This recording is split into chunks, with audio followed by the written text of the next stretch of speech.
The funny thing about someone blocking you less than 30 seconds after you viewed their story because multiple people DM'd you telling you to is that they didn't even know that I know their dirty little secret before they blocked me. You all remember Neil Hoang of Boba Tea Protein, right? Remember the one who tried to steal this company idea of his Boba Dense Pocky Stick from the creator Lauren Pond, who helped Neil, without any compensation by the way, market Boba Tea Protein for years and demanded 50% of her company that she started, demanding executive decision-making powers, or a company that Neil DM'd Lauren's boyfriend, not Lauren who actually started the company, begging to be involved in the project, and told Lauren that he didn't believe that she was able to make good business decisions essentially because she's a woman. You can get all the details right here, but I found out that Neil, who registered Sugoi Snacks as a company earlier this year, notice Neil right here, met with the representative of Costco to try to sell a protein Pocky that was his own. Oh, that's not the only place, because he also tried to sell the product to Boxu, a monthly subscription Japanese snack box. And because patterns of behavior show a person's true character, let's talk about Neil's. Because for 2 weeks after Lauren first started talking about her experience with Boba Tea Protein, both the Boba Tea Protein account, as well as Neil Huang's personal account, both had radio silence. Well, up until last night, when Neil stories this,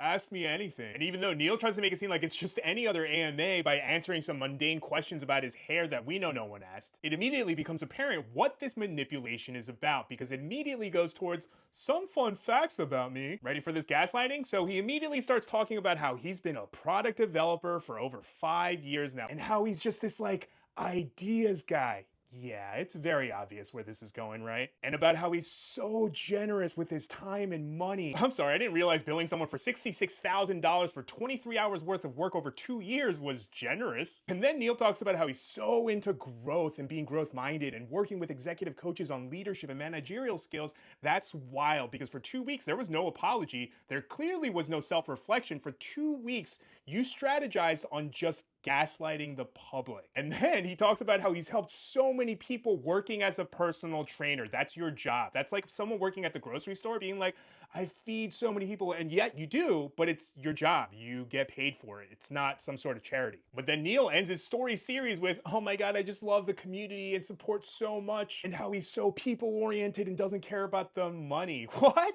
I'm sorry, I didn't realize that stealing someone's business idea and trying to sell it to Costco first qualifies as not caring about the money. Also, while we're here, when Neil first started Boba Tea Protein, he allegedly forced like upwards of 6 employees to work out of a 600 square foot apartment, including making his employees, including female employees, work sitting on his bed. So yeah, Neil Huang of Boba Tea Protein, ladies and gentlemen.